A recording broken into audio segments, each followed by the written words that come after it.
Hey, thanks for making it to Veterans Daily with Jay and Clay. We are glad you made it. We have some well, it's mostly exciting. We have some news to share with you. And of course, Clay comes up with this stuff, but this is kind of a rollover from the last week that we left off. And before we do jump into it, Clay, I thought that I would just throw a quick question out to you with regard to the COLA debacle with the VA, specifically regarding special monthly compensation. I mean, we're not going to talk a lot about this, but I just want to throw out there to the folks that the VA has misappropriated or didn't calculate correctly, or however you want to say, whatever fancy way they want to say they screwed up your COLA for special monthly compensation for every year since 2016. Potentially could have happened to you. Maybe it didn't. I don't know, but it's the special monthly compensation. So Clay, what would be your suggestion for folks on that? Is my question to you, and then we can dive into everything that we missed from last week.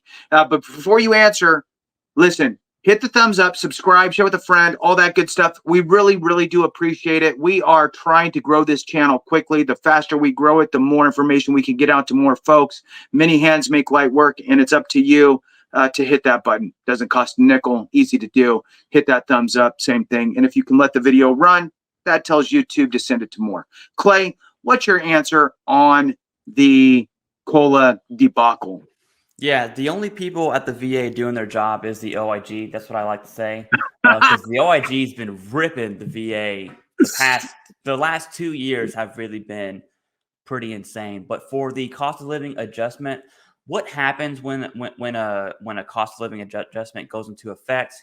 After that fiscal year, it's applied to our disability. It's individually applied to SMCs. It's individually applied to, there's the VRE one, the federal employee. So we get a raise every January, assuming on the adjustment. And so all those are individually applied.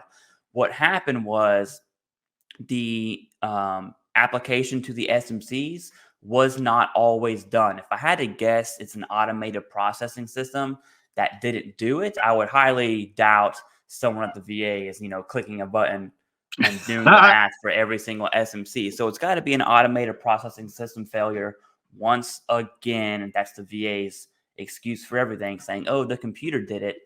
But that's pretty much what happened. Now, that was in 2016. I do believe in that same OIG report, there was still COLA adjustment mishaps to everyone's disability. That was from 2022, maybe 2023. It's that one's more recent.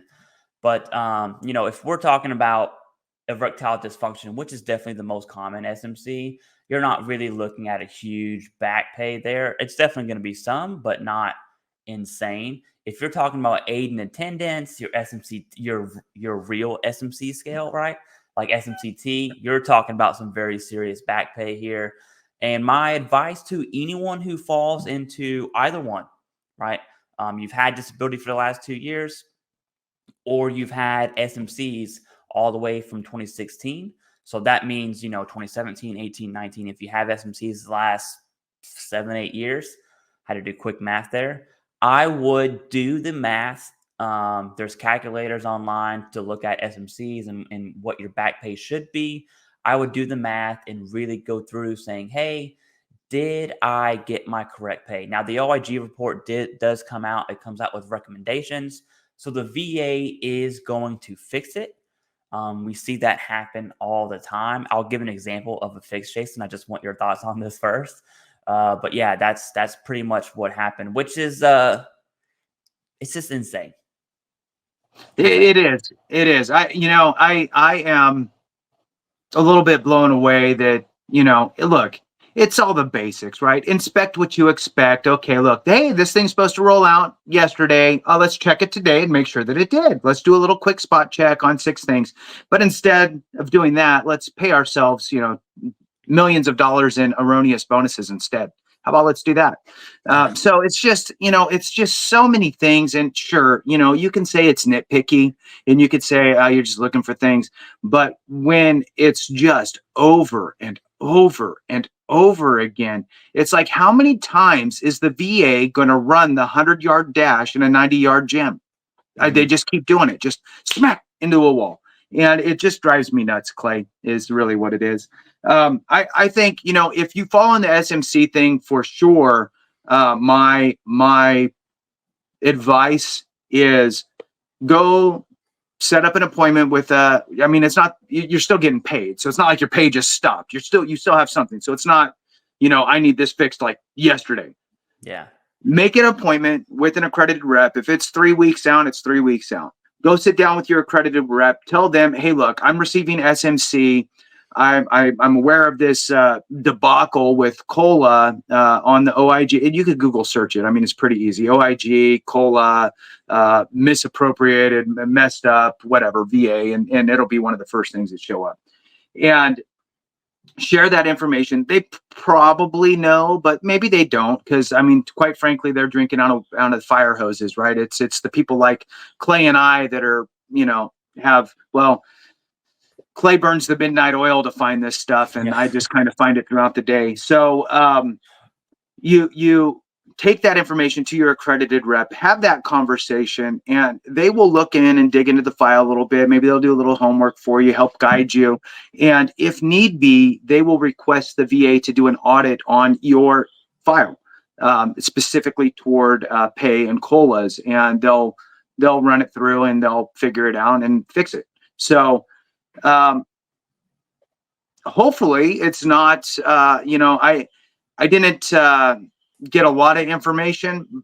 Hopefully it's just all, we didn't pay you enough, instead of, oh, we actually went too much, and so we got to take it back, right?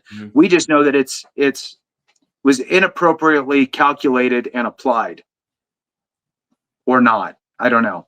But the bottom line is that you should check it out, because they messed up and it could pay you. So with that, Clay, let's jump into what's next on the agenda for today, the stuff that we left off from last week, and see what we can dig up for the folks.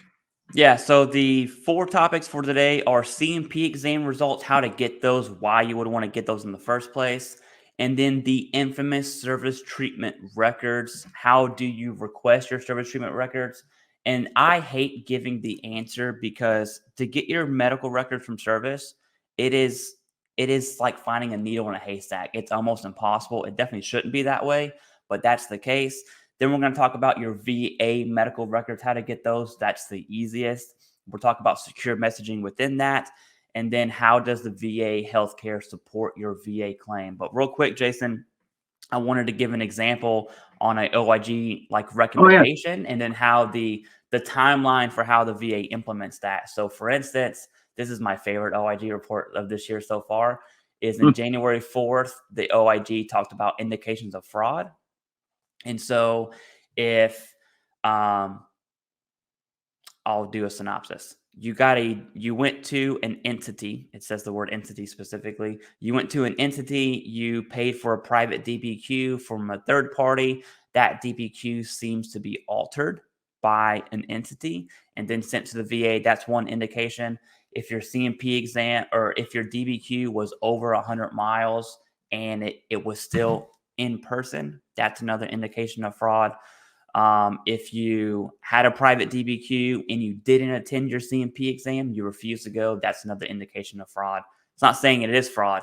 It's just how the OIG is parsing out this sample size. So long story short, they found tons of indications of fraud, specifically on the alteration of DBQs, which is a really big deal. That came out in January. And then from those recommendations, it talks about how providers should sign DBQs and like the chain of custody from that DBQ from provider to the VA. That came out January 4th. At the end of June, we saw sneaky little updates to the M21 TAC 1. So updates to M21 TAC 1 aren't notified.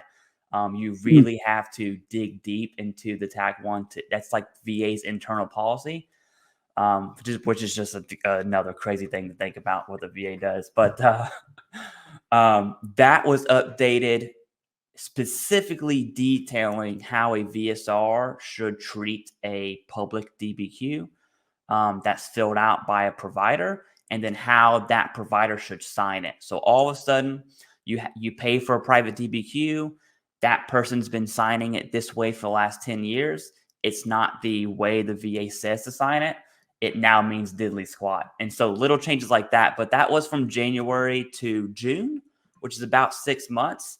And that's generally the timeline we see for OIG recommendations being fixed. Now, when I say fixed, I say that very loosely because it's a VA fix.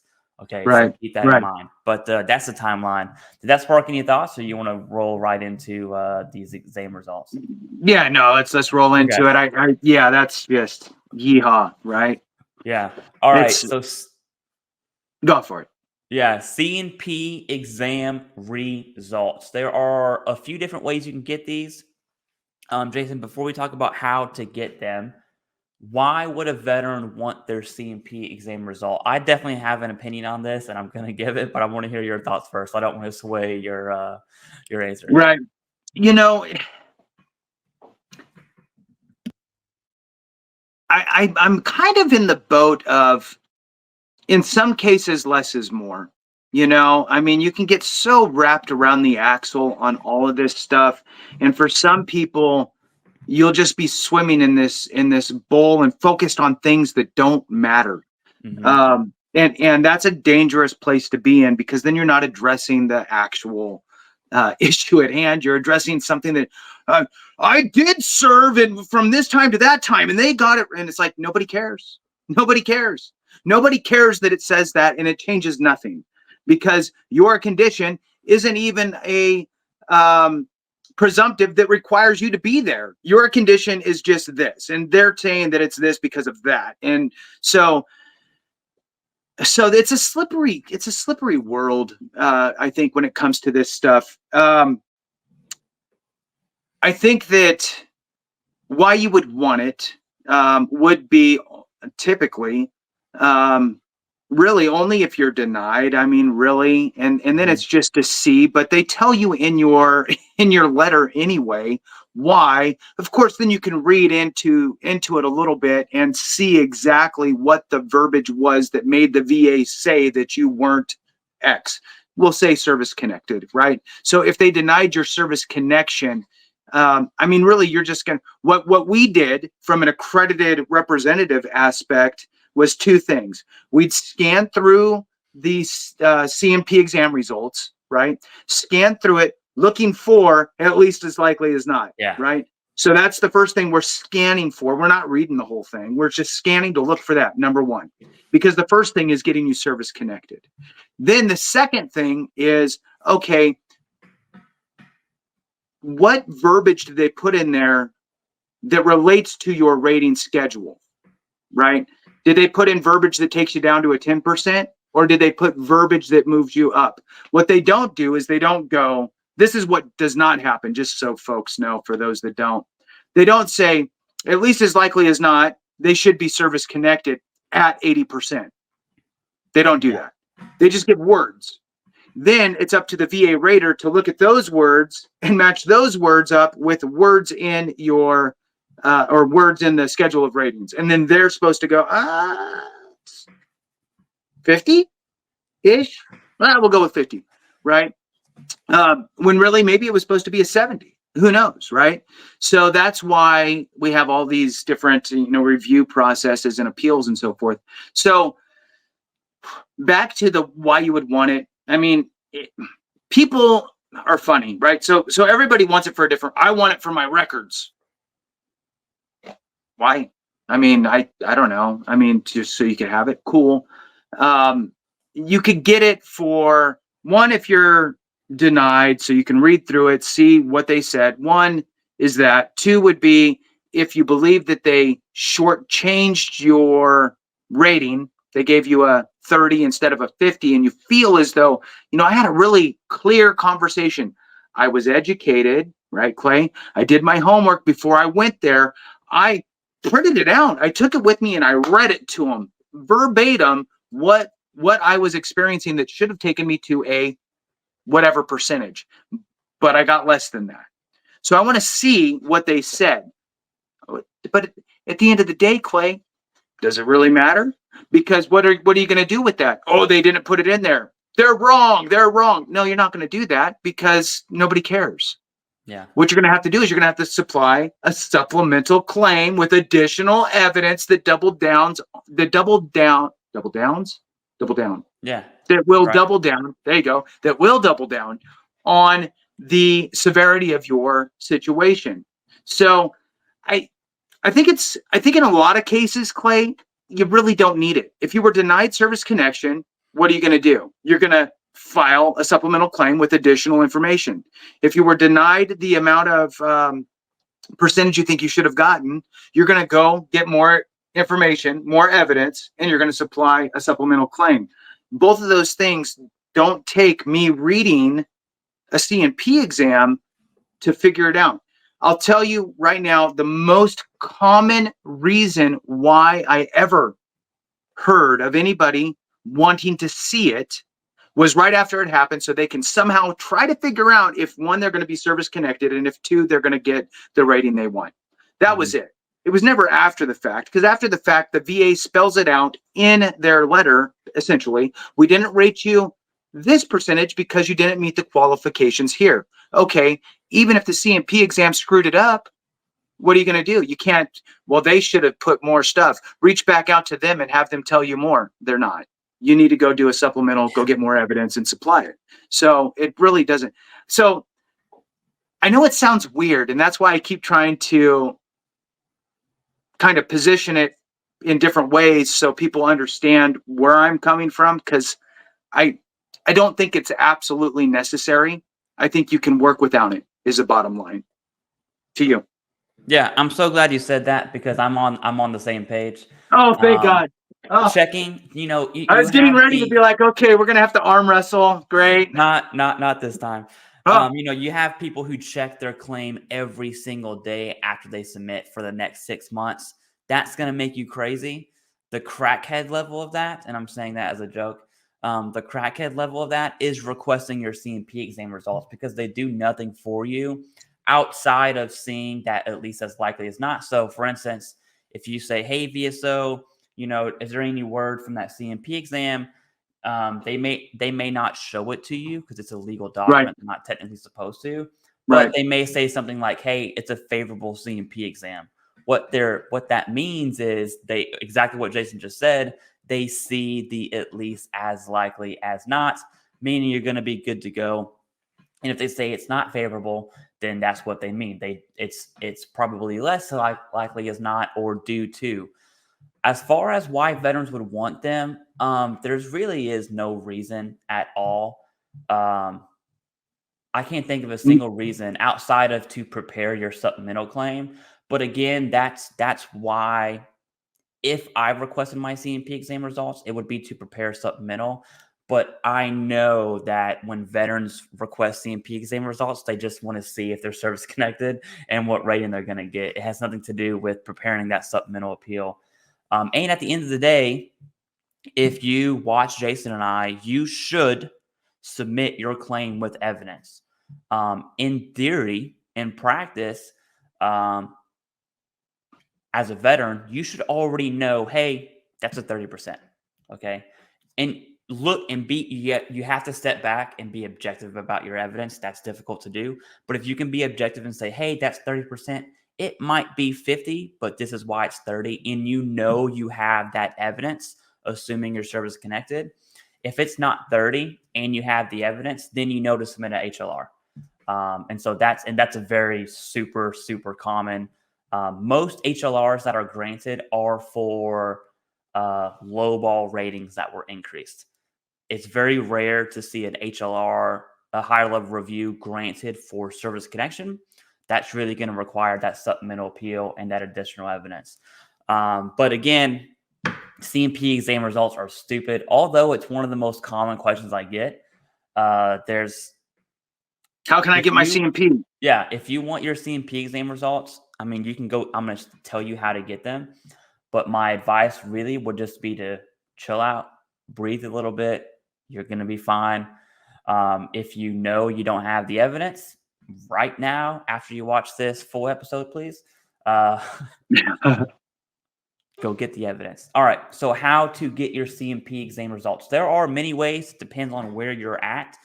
The most beneficial or the easiest are for those who are active duty. Your C&P exam results are going to be in your TRICARE Online. I think it's called Genesis now. I'm not sure where Genesis is at. It's basically just TRICARE Online 2.0. And so your BDD claim results are going to be in your TRICARE Online, which is the easiest way to get these. Obviously, that only pertains to this group of people. Everyone else has to deal with these three options. And I would do these in order, by the way. One is going to be your VSO. Okay. Get an appointment with your VSO. They may or may not show you your C&P exam results. They're not supposed to, actually, but it's just, they'll say, hey, it's a favorable C&P exam. That's all you need to know. The second option is to go through your regional office. I would definitely call them, especially if it's like a 4-hour drive. Don't just randomly show up. Okay. Call them. See if they can tell you your C&P exam results over the phone. They may not. See if they can tell you in person.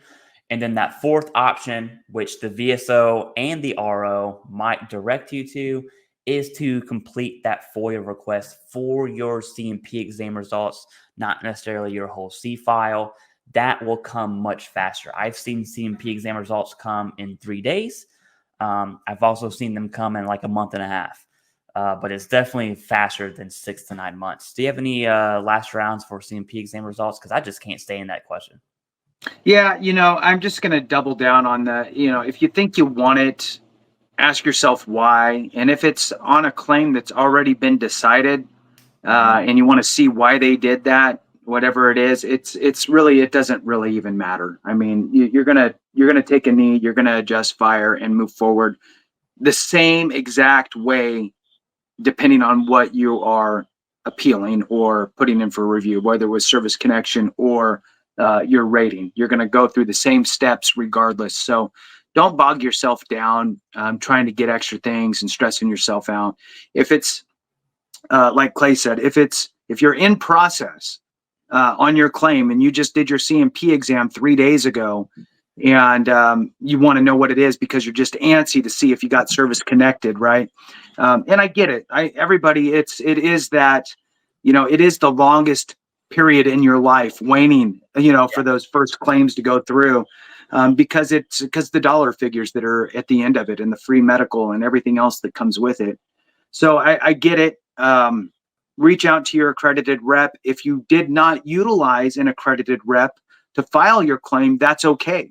You can still reach out to an accredited rep. They'll have you sign an appointment, an authority appointment, appointing them as your representative. And they'll submit that to the VA. It takes a day or two for the VA to process it and put them in place to actually view your information in the VA system remotely. So once that happens, then they can jump in, they can look at your file, pull up your C&P exam. And like Clay said, we're not supposed to tell you, right? Everything about it or what we see. But typically you will get the answers of, it looks like the C&P exam results are in, and, it seems like it's going to be okay. It seems like it's going to look good. It seems all right. Seems favorable. So it's going to be vague-ish, but good or bad. You can you'll be able to gather one of those two things. And if you get a kind of it looks good type of answer, then move forward and just, think about it, wait for the results to come in. If it's bad, maybe you might be able to find out if it's a service connected issue. It's less than likely type of a thing. Or if it's a rating issue, as far as your percentage is concerned, maybe you can kind of get that information out of your accredited rep, and then you can start working on that. You might as well start that process now, while you're waiting for the VA to finish their decision. Let's say it's another month before they actually notify you. You could have already had an appointment or two with a doctor. You could have been working on a Nexus letter, getting buddy statements, whatever you need to do to supply additional evidence, so that way you can just file that supplemental right away, just to kind of speed the process up. So that's really all I have to add on or to double down on there, Clay. So we can move on to the next one. All right, service treatment records. And this is not, I'm going to be real with you, this is not the answer that I want to give, but it is the answer. And service treatment records are hard to get. The longer you've been out, the harder they are to obtain. And to be honest with you, you're probably going, the easiest route to get them is probably through the VA, through your C file. The VA has access to federal records. So any federal records the VA can get for your disability claim, that includes your service treatment records. But if you want them yourself, which this one I can get behind, I can definitely see why a veteran would want their service treatment records. And what I'm going to do real quick, Jason, I'm going to show them how to get those records, and then we can talk about why you would want to get those. So I'm going to leave this link below in the pinned comments. It is usa.gov, and as we see, how to get copies of your records. Now, just like everything, there are links on links on links. So 1917 to present. Jason, you were born in like 1916, right? You're somewhere on that cusp? Okay. Pretty close. You know what? I got a funny comment the other day. A dumb joke, sorry. I saw a comment, and I can't remember if it was on I think it might have been Veterans Info Tab, but it might have been this one. But I saw a comment, and it said, basically, I said something like, I'm older than Clay. And then they said, is that like older than dirt?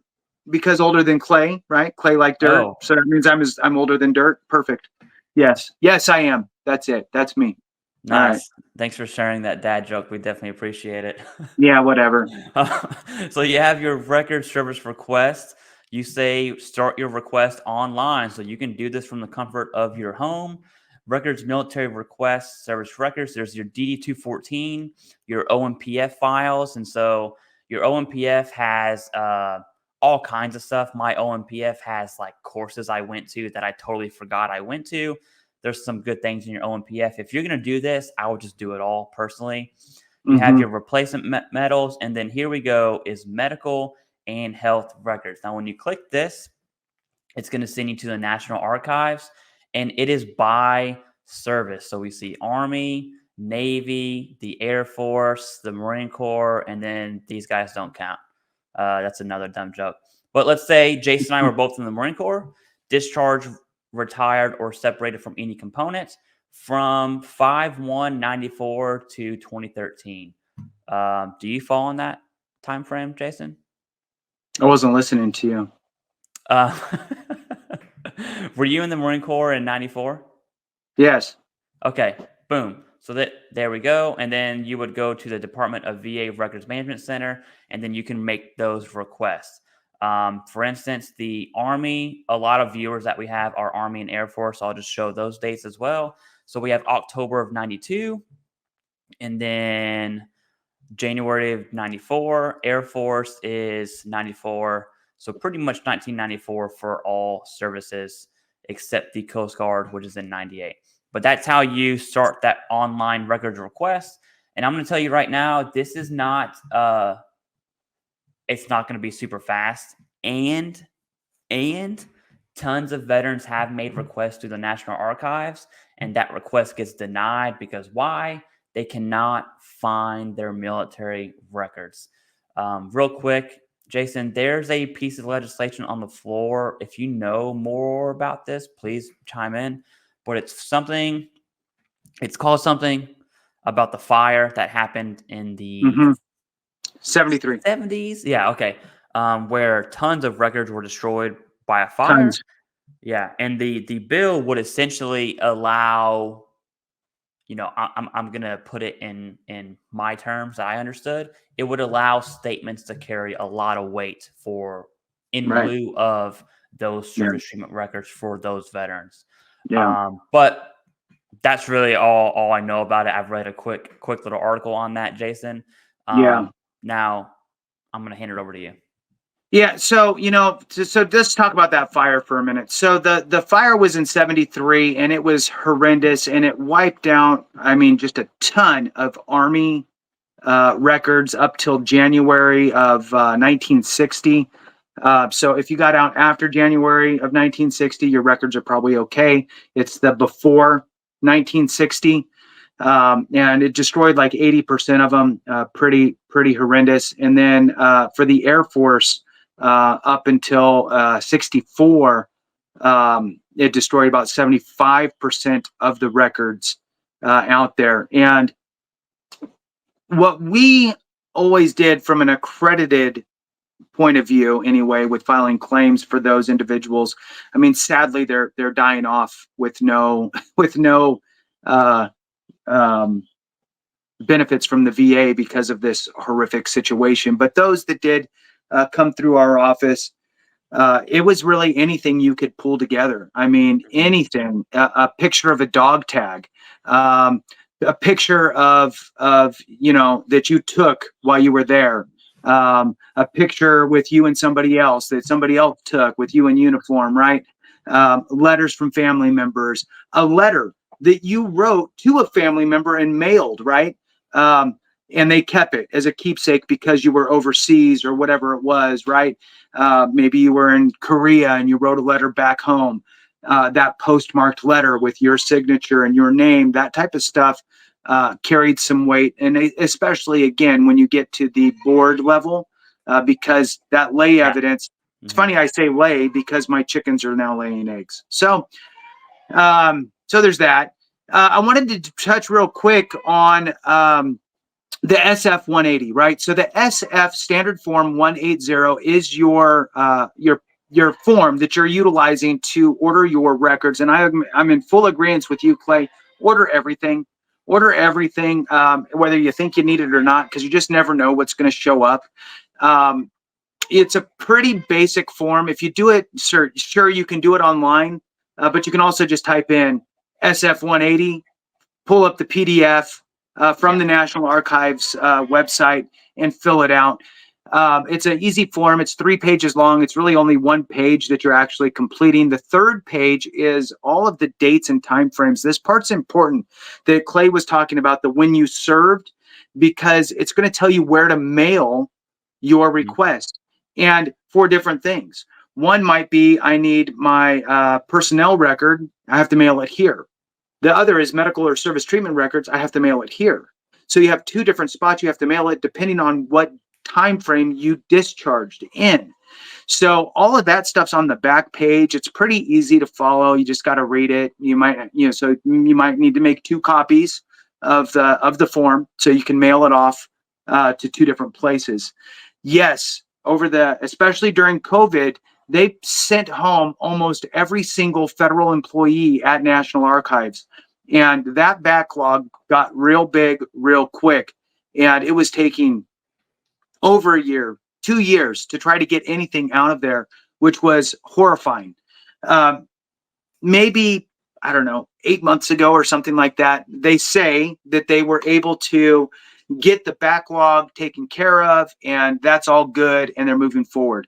Remember that National Archives is a federal organization, okay? It's part of the government. Mm-hmm.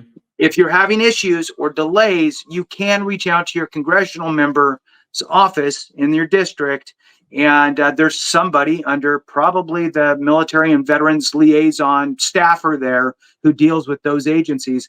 Basically what happens is inside of a congressional district office, they have different staffers that handle different federal organizations. So if you have a Social Security issue, you might have to deal with Joe.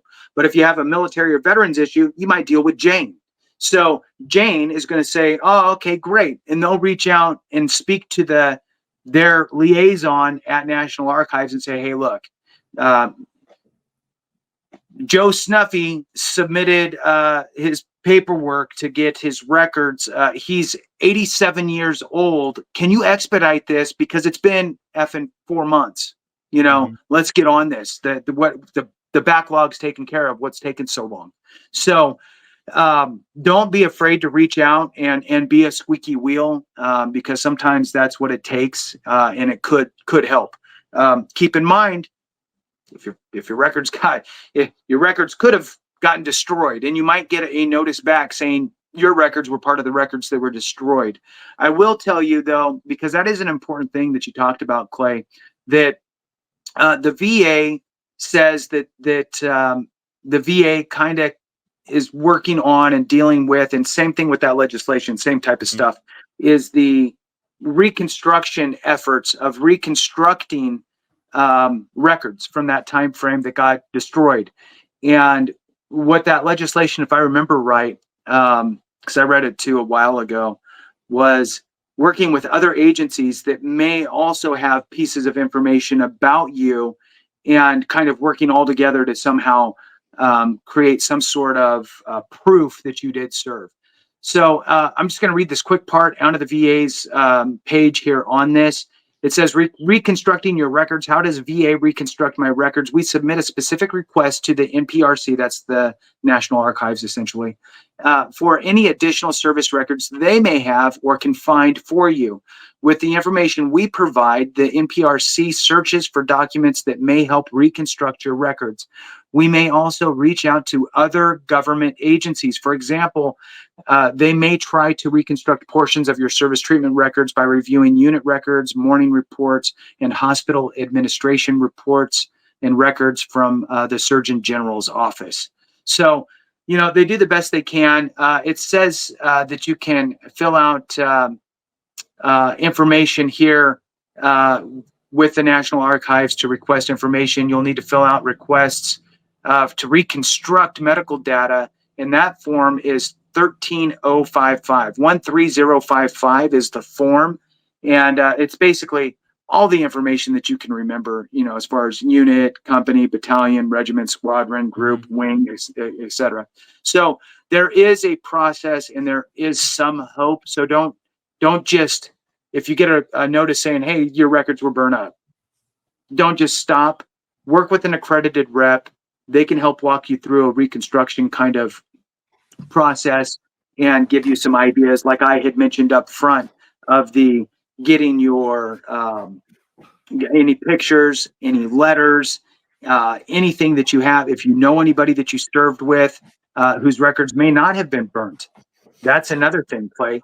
If you served with somebody whose records were not burned up, now all of a sudden this person is worthy of writing a statement that says, hey, I did serve with this guy or gal during this time period, right?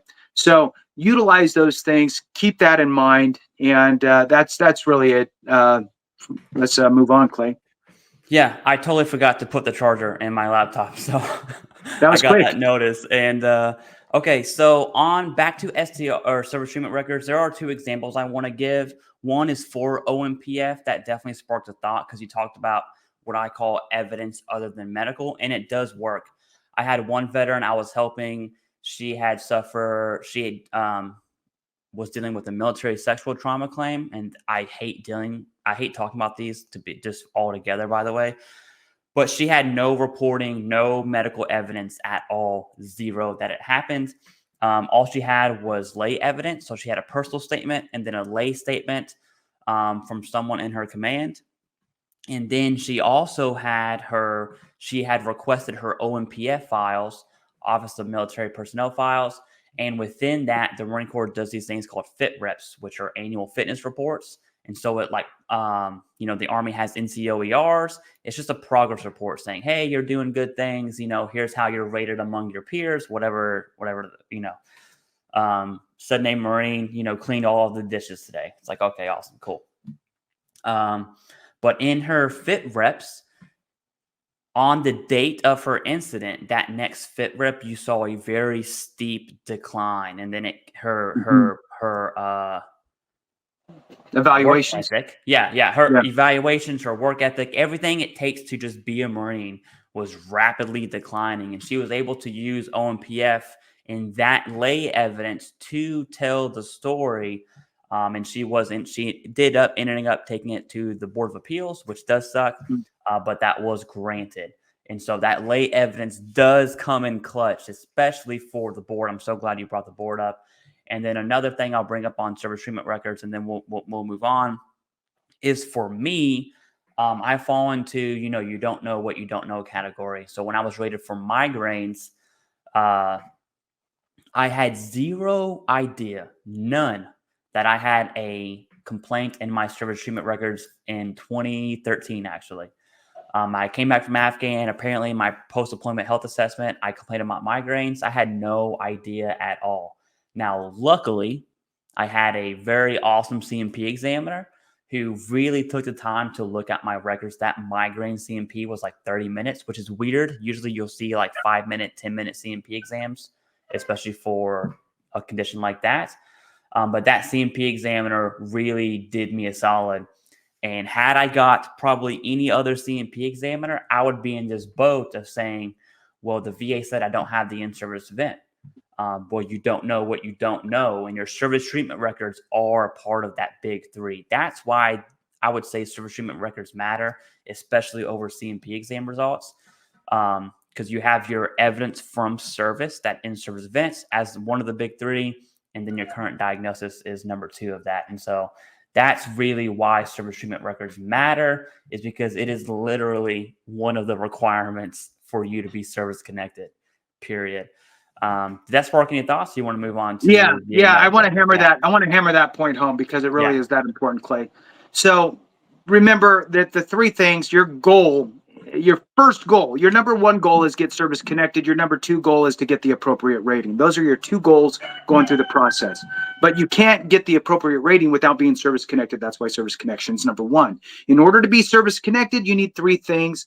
You need time and service. That gives you your window of opportunity. I'm going to exclude presumptives. So number 1, your time and service gives you that window of opportunity. Number 2 is you need to have a diagnosed condition. Number 3 is you have to have that nexus, that link between your condition that's diagnosed and your time and service. But here's the funny part, and this is what Clay's talking about. You could serve, get diagnosed 20 years later, and still get that service connected, which sounds crazy, right? And this is how Clay's talking about this here. During your exit physical health assessment, there was a form that had, 50 check boxes, and it said, have you now or have you ever experienced any of the following? Have you ever experienced tuberculosis? No. Have you ever had diabetes? No. Heart condition? No. Cancer? No. Painful swollen joints? Yes. Heartburn? Yes. Migraine headaches? Yes. Back pain? Yes. No, yes. And you're going through all of these, and you're an E whatever, you're done with your 4 years, 6 years, 8 years, 10 years, whatever, however much time you did. And you're really thinking, I'm just getting out of here. I'm just filling out this form. Sure, I'll be a little more honest with my answering than I was when I joined, right? Or whatever, halfway through, because I was worried about getting a promotion or whatever. So I need to say, I don't have any problems. I need to get promoted, right? Pilots are good at that, right? Nope, yeah. I feel great. So you suppress all of these injuries and things going on so you can push through. So now you've mentioned it during your time in service. Guess who signs the back of that form? Some, physician's assistant or doctor, some medical provider within the military who's an 03, 04, 05, signs the back of it. And now you have that as medical evidence that you complained about it during service. Now, you didn't have your diagnosis, but you complained about the signs, symptoms, the issue, the actual condition, whatever it is. And not only did you check the box, it typically says, if you said yes to any of these, here's a blank space, explain. And you have to write, okay, on number 6, right? And if you're like most people who are not aware of what you're actually doing in that moment, you wrote 7 words, right?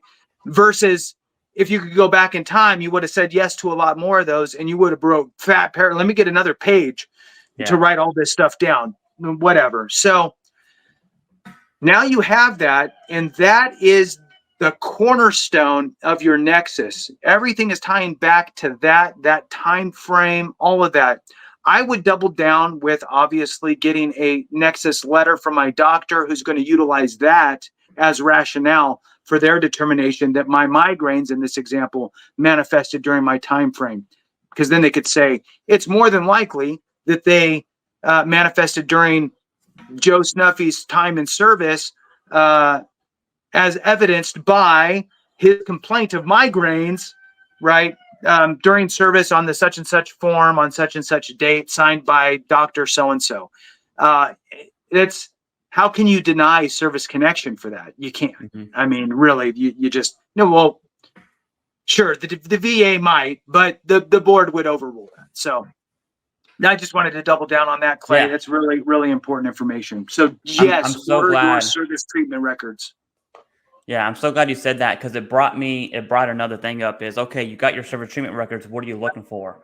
There's really 5 staples of evidence, and it's anywhere in your STRs is evidence, but there's really 5 that are, I'm going to say tier 1. Everything else is kind of below this. The first one is your entrance exam compared with your exit exam. That's exactly what Jason just described. I didn't have flat feet when I joined. I now have flat feet. Those two are compared against each other. If you do have a pre-existing condition, the evidence changes to where now you have to show your service aggravated that condition beyond its natural regression. That's a whole other video though. But that's 2 staples. One is your any sort of annual health assessment, right? You have like dental class 4. Hey, you're on mental class 3, which just means your deployment status is now in red because you need to go get seen, right? So all those health assessments are golden ticket evidence. And then the highest tier are your pre and post deployment health assessments. And so if I have my service treatment records, I'm looking for those 5. My entrance exam, any sort of annual health assessments, you should have a few of those, okay? Any sort of pre-deployment health assessment, post-deployment health assessment, and then your exit exam. That's really what you're looking for. I'm so glad you brought that up, Jason, because your service treatment records can be very overwhelming because, one, it's all in chicken scratch, and you're just like, what the heck am I looking at? Right. I don't know, right? Now, let's go ahead and move on to VA medical records. Fortunately, this is super easy to get. Because they're in the VA, right? The VA you can go to va.gov. It's actually My Healthy Vet, and I cannot, this is another thing, VA, if the VA watches this, which I highly doubt they do, why are there so many dang websites for VA stuff? Just put it on va.gov, call it a day. Your blue button report is on My Health vet, which is stupid. I don't understand it. Anyways, you have to sign into My Healthy Vet, request your blue button report. It's going to download. It takes, 5-10 minutes to download. And then boom, you have your VA medical records right there. The reason this matters is because how your service treatment records is that in-service event or evidence from service or time in service, right? Your VA medical records is that current diagnosis, which is the second criteria for service connection. So this does matter. I want to talk about what's in your VA MRs for VA medical records for VA disability claims specifically. You're looking for 2 things. One is something called an SCT code. I forgot what that stands for, but it's a treatment code, right? If the VA is treating you for migraines or they ordered an EKG for a heart condition, you're going to have an SCT code. It's how the VA operates. It's how they track, funds being spent. Boom. If you just control F, SCT, you will find every single thing you were seen for at the VA. Super easy to do. It takes like 30 seconds. The other code you're looking for is called an ICD, which is International Classification for Diseases. That is your, no shit, a formal diagnosis. Like it's the international community saying, hey, ICD, 10.0531, lower back pain. I don't know what the code is for lower back pain, but you get what I'm saying, right? It will be an actual diagnosis. for your VA claim, ICD code would be like your tier 1 evidence. You're up there.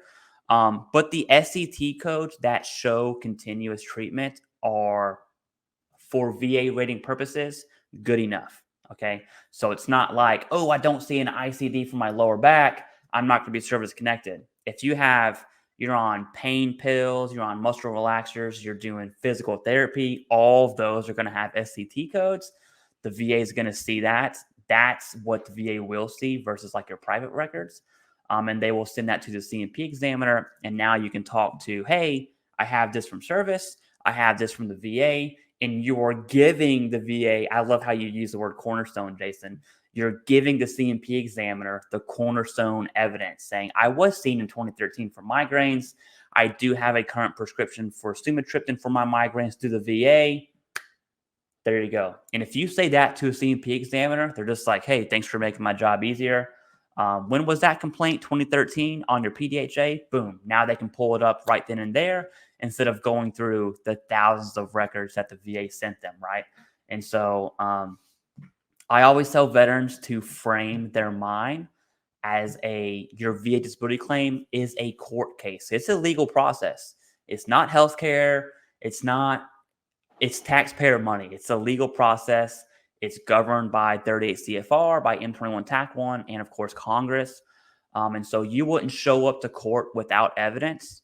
I don't know why veterans submit their claims without evidence either. It's the dumbest thing you can do is to submit a claim and just be like, the VA will get my records, right? Sure they will, but that's my spiel on VA medical records. Jason, go ahead. Yeah. I'm going to touch on that last thing you said, submitting without evidence. It seems ridiculous to do that. But in the defense of those that don't know, right? You don't know. If you think about this, there's maybe 6 million veterans that are service connected, right?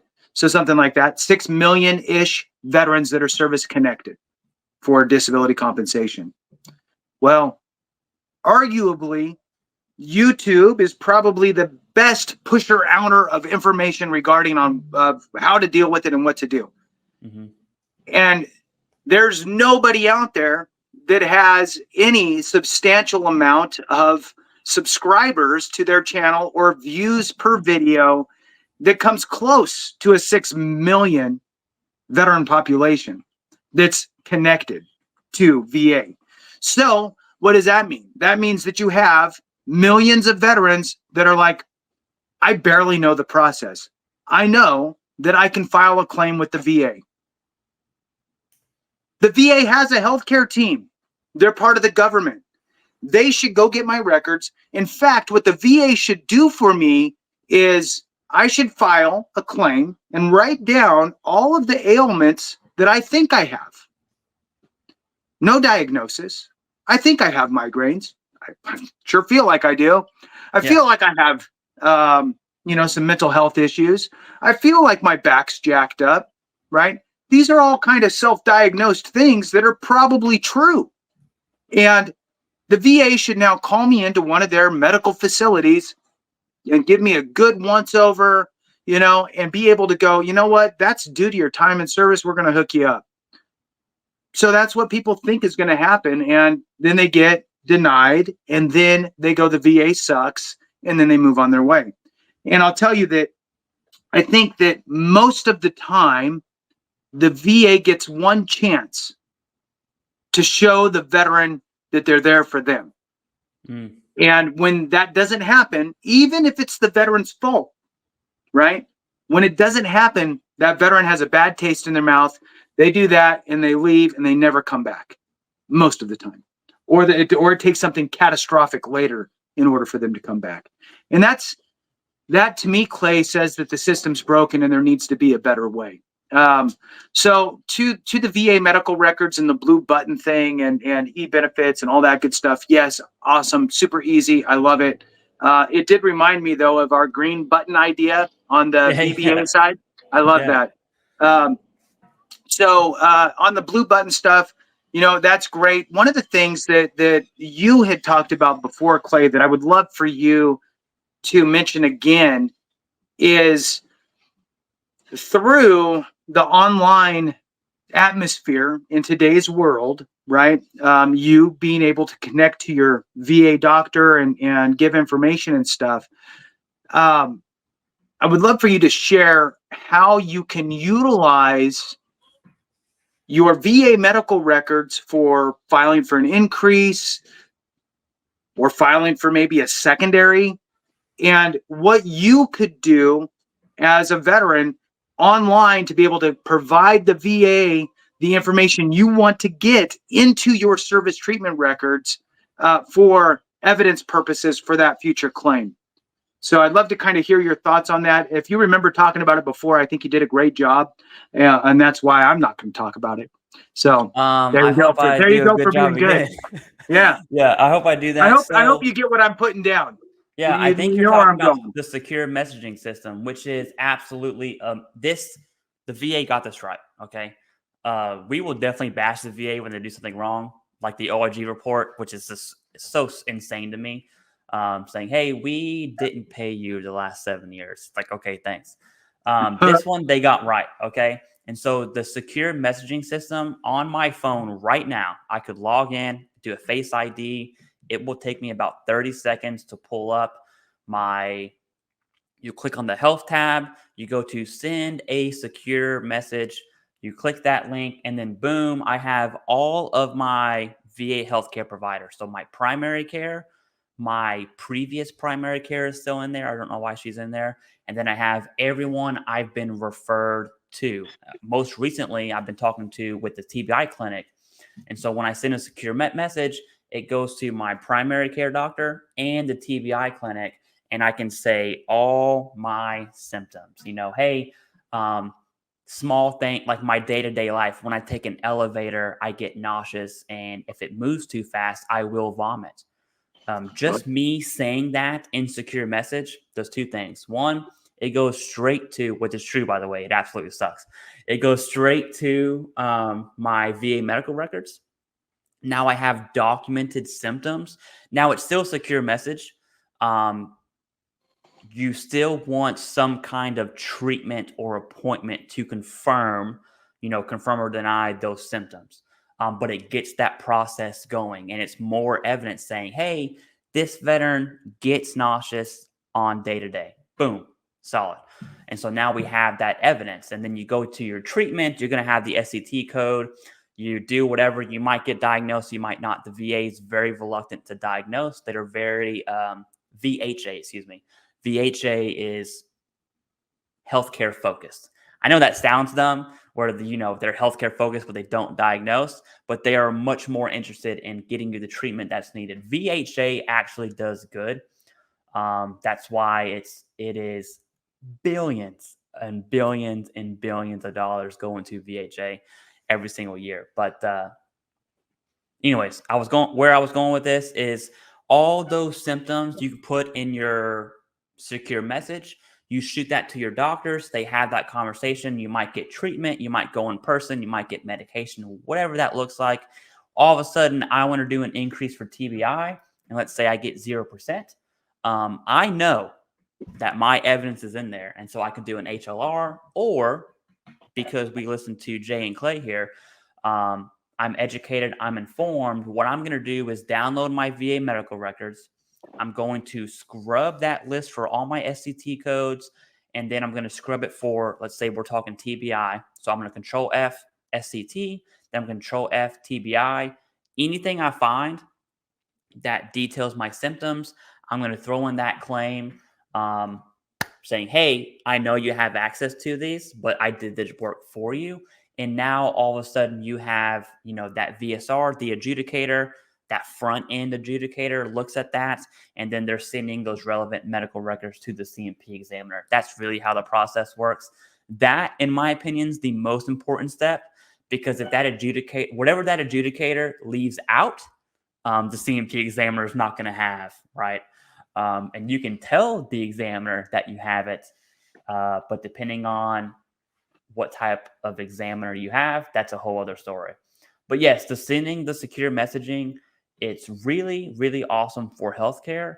It's really, really it's a very easy way to talk to your doctor about your symptoms, but you have to follow up. I'll say one more thing on it, Jason, then I'll shoot it back to you.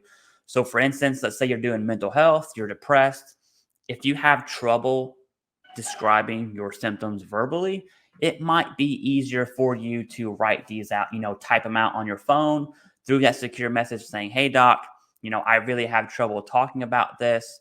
I would like to schedule an appointment. Here's really what I'm going through. And you can talk about, your irritability. Maybe you break stuff in your house.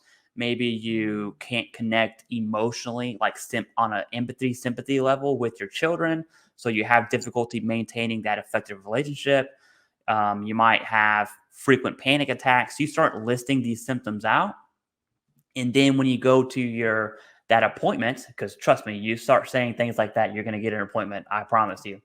And they're going to talk about suicidal ideation, that whole nine. But now it sets the conversation up instead of saying, the doctor, your primary care saying, hey, tell me what's going on.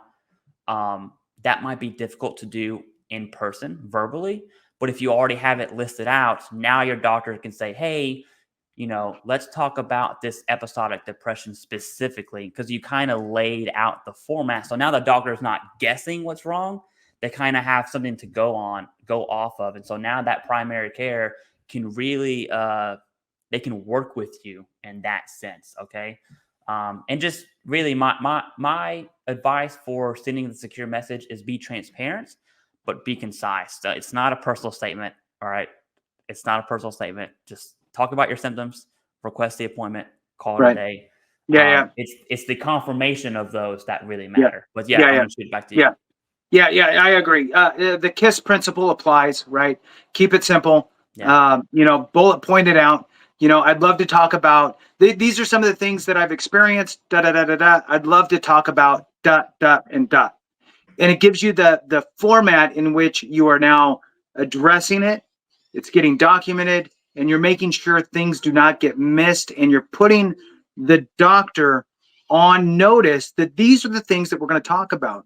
So you can stay within the lane you want to stay on, especially if you're going for an increase, for something, or if you're trying to navigate the 5-year rule. Hey, look, I've been static for 5. I want to talk about the fact that I have been, gradually getting worse over the past 5 years, potentially getting a different medication to try to address it, or more, or whatever it is. Whatever you're dealing with, you can outline it in there, and that becomes part of your medical record. And then following it up with a real appointment that then will solidify it to help become Stan's going crazy. It's, so it's, I think that it is an absolute, it's another arrow in our quiver, right? To be able to really secure the ratings and all that stuff that we're trying to do. And like you said, Clay, I mean, we talk bad when we need to, and when we talk good, there is a good reason we're saying this. Sadly, I believe the overwhelming majority of vets don't utilize that with that mindset at all. Use it at all, and then use it in that mindset, right? Hey, I want to set an appointment. Hey, can I get a new prescription? And that's really it. Use it to really guide where you're going. Back to you, Clay. Yeah, and that's really, when you look at how VA healthcare can support your claim. That's how. It's through secure messaging app. That would be my preferred method. And it's funny you brought up that the overwhelming majority don't know that you can even do that. We made a video on the VA app, and most of the comments were, I didn't even know this existed. And through the VA app, that's secure messaging is a part of that. Let's say I needed a refill on my sumatriptan right now. I can hop in there, click the refill button. That's it. Boom. It takes me like 2 seconds. So there's a whole healthcare to that. I can see all of my decision letters on my app and everything. And VA healthcare can absolutely support your claim. It can also detract from your claim. So the lack of evidence, you'll see veterans submit claims and seeing what sticks. Just like Jason had mentioned, the VA, you would think the VA is supposed to figure you out and do all these things. That's not the case. And so VA healthcare is extremely important. And I do want to mention one last thing, Jason, and I think we can close it out here, because I think we have to mention private medical records as well. Let's say you don't use the VA for whatever reason, you don't like it. Let's say you're less than 50%, so you're already paying for private insurance anyways. The same thing applies. They may not have a secure messaging app, but you still need to communicate with your private healthcare about your symptoms. And then the VA does not have access to those records. You can do one of two things. I recommend number two. What most people will do is fill out the 4142, I believe it's called, whatever form to give the VA access to all your private records. I wouldn't recommend that. I would recommend sending the relevant medical evidence, right? So if I have a knee condition, I'm going to go to my private records, pull out everything from my knees. I don't need my blood results. I don't need my mental health stuff. I don't need anything else. I just need the evidence pertaining specific to my knee conditions, and I'll submit that specifically with my claim. For private records, you must do one of those two things, because if you don't, the VA is going to adjudicate your claim as if you don't have any private insurance whatsoever, because they don't know. Now it's the VA doesn't know what they don't know. That's all I have on that topic, Jason. If that sparked any thoughts, and then go ahead and close us out, and I think we're good. No, I think that you nailed it. There's a lot of great information here. I highly encourage anybody who's watching this that thought, hey, that's a great idea or a great thing, is even go back and watch part of it again, so you don't lose it. Make notes, that type of stuff. At the end of the day, we're really trying to eliminate the I wish I would have knowns for all of us, and to help us navigate the VA in a smarter, more educated way. As I use educated the most in these videos, by the way, Clay. Thank you. So with that, we really do truly appreciate each and every one of you. Thank you so very much for watching. And remember, if we don't take care of each other, something went wrong.